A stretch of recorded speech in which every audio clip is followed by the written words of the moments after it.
Imagine a bright young man stepping into the bustling streets of Nairobi with ambition in his heart and dreams bigger than his circumstances.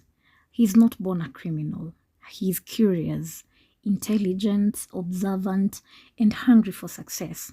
Yet the city he enters is a place of sharp contrast, with opportunity contrasting with iniquity, promise and desperation, wealth displayed beside struggle. This is the powerful true life journey told in My Life in Crime by John Kiriamiti, a gripping memoir that chronicles how a determined young man is gradually pulled into the dangerous world of crime and why his story must be understood before stepping into the world of Son of Fate. From early on, Kiriamiti shows remarkable intelligence and discipline. As a student, he is sharp and capable, admired for his focus and determination. But academic promise alone cannot shield him from the economic realities surrounding him. He watches others acquire wealth quickly, from flashy clothes, expensive cars, and influence, while honest effort yields little reward. The contrast plants a seed of restlessness. His first step into illegality are small and almost harmless in appearance. He learns the art of maneuvering systems, that is, minor hassles, bending rules, exploiting loopholes, among others. These acts feel justified. After all, he tells himself, survival in the city demands cleverness, but the city rewards boldness. Soon, he encounters men who operate beyond petty hassles. That is, they have organized, they are confident and financially successful. They introduce him to more sophisticated schemes. That is, carefully planned theft, strategic deception, and operations that rely more on intelligence than brute force. One early incident demonstrates his growing nerves. After studying the routines of a targeted location, observing guards' rotation, identifying weak security patterns, and mapping escape routes, he participates in an operation executed with precision. The success is swift. No chaos, no noise, effectively, efficiency was key. The reward is more money than he has ever held. That moment changes everything. He upgrades his wardrobe, moves with more confidence. He gains entry into spaces that once excluded him. People begin to treat him differently. That is, they respected him, whether genuine or fearful, surrounded him. But success in crime is never solitary. He becomes part of the network where loyalty is essential yet fragile. Each operation demands planning meetings held in secrecy, coded conversation, and constant vigilance. He learns how to detect surveillance, how to read danger in silence, and how to disappear in the city when necessary. With time, the operations grow bolder. Vehicles are acquired strategically, safe houses are arranged, timing becomes an art form. He studies human behavior.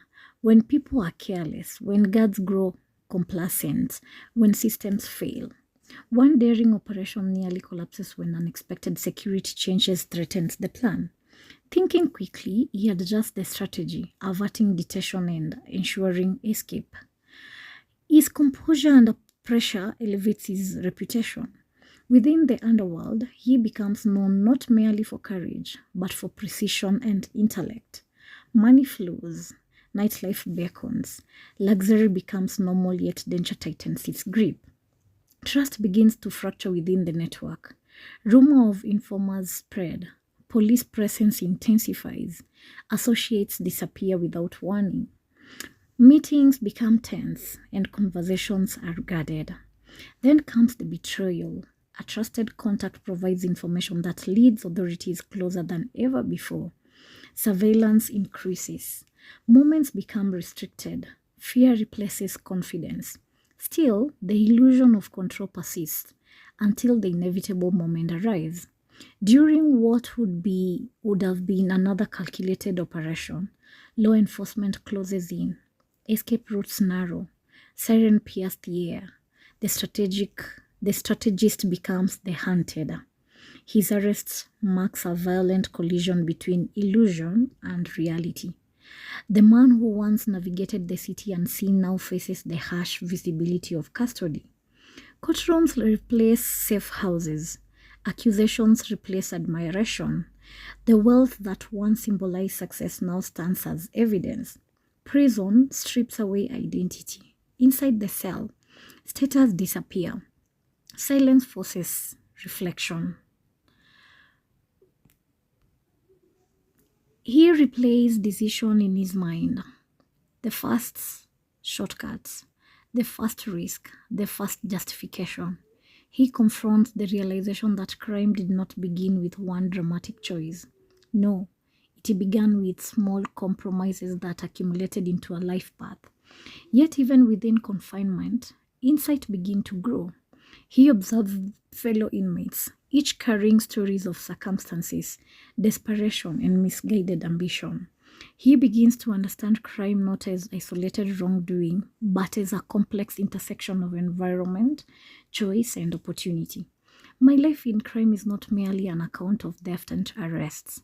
It is a psychological journey into ambition, temptation, and the seductive nature of quick success. It shows how intelligence without guidance can become dangerous, how environment shapes perception, and how the pursuit of significance can lead to self-destruction. Most importantly, it sets the emotional and the moral foundation for the continuation of his journey in Son of Fate, where freedom, stigma, and struggle for redemption redefine his battle. This unforgettable memoir leaves us with haunting question. At what point does survival become compromise? How easily can ambition slip into moral surrender? And can a man reclaim his life after the world has defined him by his worst decision? If this powerful story captured your attention, subscribe for more gripping narration that bring African literature and true life journey to life. Like and share to help others discover stories that change, inspire, and tell us into the comment section. Do circumstances shape destiny, or do our choices? Stay with us as the journey continues in Son of Fate, because before a man confronts fate, he must first confront the path that led him there. Thank you and bye bye for now.